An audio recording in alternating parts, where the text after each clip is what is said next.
Hello जी दोस्तों, नमस्कार। एक नई कहानी में आपका स्वागत है और आज की ये कहानी काफ़ी इंटरेस्टिंग है। तो चलिए हम आपको सुनाते हैं आज की ये कहानी।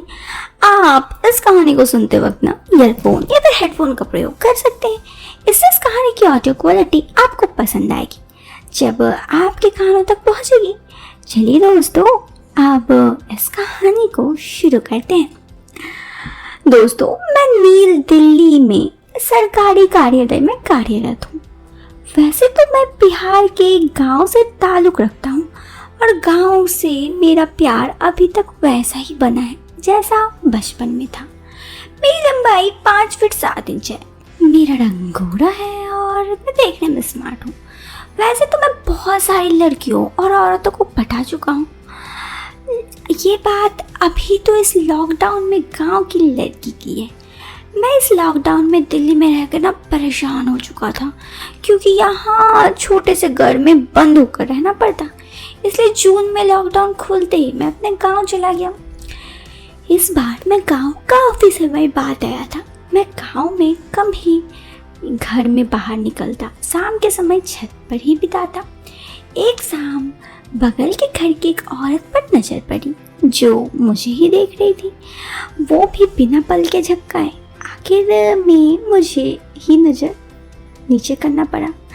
मैं उसकी तरफ देख रहा था। उसका रंग सांवला मगर नैन नस के बहुत तीखे थे। उसका नाम भी मुझे पता चल गया। असली वाला नाम तो रहने ही दो, मैं उसको नाम बिल्लू रख दिया। उसको पहली ही नज़र में मुझे देखकर कुछ होने लगा था। गजब की थी वो बिल्लू रानी। मैं बिहारी में हूँ और तो बिल्लू रानी कहीं तो जान दे दूँ। हाय रे मोर बिल्लो वाली पिपाशा। उसे देखते ही बड़ा अजीब सा लगा। ये औरत क्या लड़की ही बोलो, जो साड़ी पहनकर खड़ी थी। पर थी कौन? क्योंकि मुझे पता था कि उस घर में कोई लड़की अच्छी शक्ल का तो नहीं था। पता नहीं ये लड़की कौन थी, किधर से आई थी। उस लड़की की खासियत ये थी कि वो देखने में बहुत ही खूबसूरत थी। मैं जब भी उसे देखता तो देखते ही रह जाता। उसकी उम्र करीब 19-20 साल की होगी। वो देखने में बिपाशा टाइप की थी।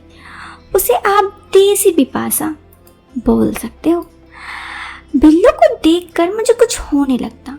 मैं बस उसके बारे में सोचता, क्योंकि हम बिहार में बिहारी बोलते तो दिल्ली के कई बार ग्रुप में बहुत सारी बातें होती इस बारे में ही थी। कभी कहीं किसी धार्मिक स्थल पर भी जाना होता तो ग्रुप में लड़के लड़कियां हम साथ जाते। तो गांव में मुझे ये सब बातें थोड़ी अलग लगती। दिल्ली की मस्ती सुनाऊं तो उधर के वाटर पार्क और पूल में मैं काफ़ी बढ़ गया। कभी मेरे दोस्तों के साथ गया तो कभी दूसरी लड़कियों को वहाँ आसानी से पटा लेता। वहाँ लड़की पटाना कोई मामूली बात था, मगर हमारा ग्रुप बड़ा ही लाजवाब था और मैं उस ग्रुप में ही एक था। मेरे ग्रुप में ना हम सब लड़कियों को पटा लेते बहुत आसानी से। मतलब अब क्या ही बताऊं, छोड़िए। मेरे साथ ऑफिस का एक दोस्त था। वो मुझसे सीनियर था। वो केवल अलग अलग लड़कियों को पटाते रहता। उन सब मस्ती के बारे में मैं फिर कभी बताऊंगा। अभी बिल्लू रानी के बारे में बताता हूँ।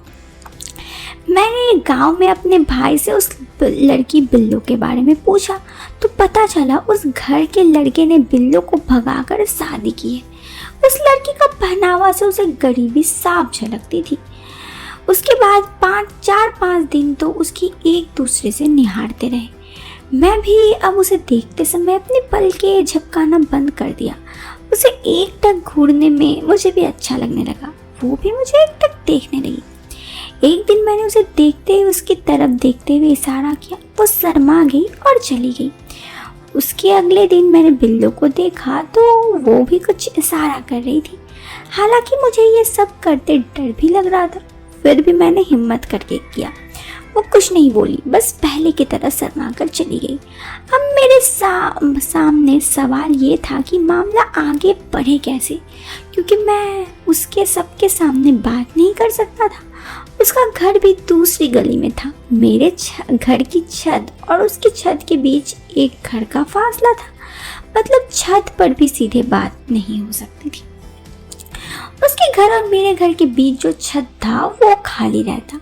उस घर में कोई नहीं रहता। हम दोनों का घर 2 मंजिला था, इसलिए बीच वाले छत पर उतरकर बिल्लो का घर की छत पर जाना भी थोड़ा डर था। फिर मैंने एक दिन उसकी तरफ देखकर मोबाइल की तरफ इशारा किया तो बिल्लो ने एक मोबाइल हाथ में दिखाया। मैंने इशारों से नंबर मांगा तो उसने कुछ जवाब नहीं दिया। मैं लगभग निराश हो गया, लेकिन अगली शाम को छत पर आते ही देखा कि वो पहले से मौजूद थी। आज मैंने जानबूझकर उसकी तरफ ध्यान नहीं दिया। कुछ देर बाद मैंने देखा उसने बीच वाली छत पर मुझे दिखाकर एक कागज फेंका। वो घर खाली था तो मैंने इसका फायदा उठाया और उस छत में उतरकर नीचे कागज ले आया। कागज देखा तो उसमें एक नंबर लिखा था और दिन में फ़ोन करने के लिए लिखा था। अगले दिन जब मैंने फ़ोन किया तो मानो मेरे फ़ोन का ही इंतज़ार कर रही थी। उस दिन हम दोनों में काफ़ी बातें हुई। क्या बातें हुई आप समझ ही सकते हो। बस इतना समझ लीजिए, पहली बार फ़ोन में बातचीत सीधे आगे बढ़ी, मगर हमने एक दूसरे के बारे में काफ़ी कुछ जाना। फिर बात आगे बढ़ती गई। वो फ़ोन पे बोली, आप बहुत झूठ बोलते हो। मैंने कहा, मैंने झूठ कब बोला? वो बोली, वो वाला मोबाइल मेरे पास उसके पास रहता है, मेरे पास छोटा ही मोबाइल है। मैंने जब पूछा कि आपके सामने से मुझे मिलना है तो वो बोली, हाँ मिल लेंगे। मैं भागकर भाई वाले रूम में गया, जहाँ किस्मत से मेरा साथ दिया। उस रूम में मेरा भाई नहीं था। उस रूम की खिड़की उसके घर की तरफ थी। मैं तुरंत ही रूम में जाकर दरवाज़ा बंद कर दिया और उसको फ़ोन पर बोला कि तुम नीचे वाली छत की बैल्कनी में आ जाओ। वो बोली कि वहाँ नहीं जा सकती क्योंकि घर का वो हिस्सा उसके पति के भाई का हिस्सा है। उस हिस्सा का निचला तल्ला और छत था। नीचे तल के सामने तो बीच वाला घर था। वहाँ से उसके कुछ ऐसे संभव नहीं था। ऊपर वाली छत पर आ गई और बोली, आप खिड़की तो यहीं से दिखेगी, वहाँ से दिखा दो। उससे बात करते करते मैं उसकी तरफ देखा। हम दोनों एक दूसरे से देख सकते थे, लेकिन दूरी होने की वजह से कुछ ज़्यादा साफ नहीं दिख रहा था। मैं मजाक में बात आगे बढ़ रहा था।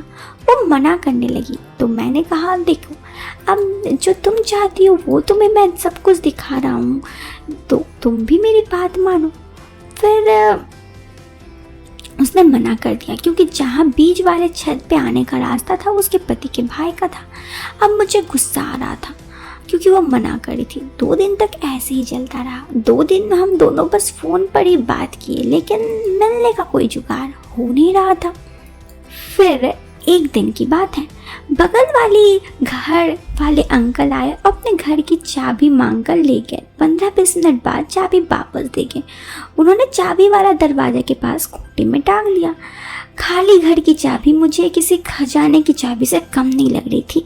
चाबी देखते ही मुझे खुशी का ठिकाना नहीं था। मेरा दिमाग में कुछ और ही खुशियाँ मचलने लगी। मैं तुरंत बिल्लो को फ़ोन करके अपना प्लान बनाया तो आने के लिए राजी हो गई। बिल्लो बोली, आज नहीं अगले दिन आऊँगा। मैं अगले दिन का इंतज़ार करने लगा। हालांकि शाम को इशारे ही अगले दिन पक्का मिलने का कारगर भी करवा दिया। अगले दिन जैसे ही 11 बजे तो मैंने देखा उसका मिस्ड कॉल आ गया। मिलने की खुशी मेरे दिल में थी। मैंने बिल्लो को 10 मिनट बाद बगल वाले घर में आने के लिए कहा। मैं उस घर का बाहर से दरवाज़ा पहले ही खोल कर आ गया। मैं छत पर से उस घर में चला गया और अंदर के रूम खोलकर बिल्लो का इंतज़ार करने लगा। मुझे ज़्यादा जल्दी उसको थी। वो जल्दी आ गई। उसके आते ही हम दोनों एक दूसरे से खो गए। वो पहली बार था जब हम दोनों एक दूसरे के सामने थे, क्योंकि इतना दिन तक तो बस दूरियों में ही बात हो रही थी और फ़ोन पर ही बात हो रही थी। दोस्तों, बिल्लो से मिलना मतलब मेरी तो मानो लॉटरी लग गई। फिर आगे क्या हुआ ये आपको इस वीडियो के सेकंड पार्ट में बताऊंगी, क्योंकि ये वीडियो ऐसे ही काफ़ी लंबी हो गई है। तो अब इस वीडियो से लेती हूँ अलविदा। मिलते हैं नेक्स्ट वीडियो में। अभी इस वीडियो को आप लाइक और चैनल को सब्सक्राइब करें। Till then bye bye, take care.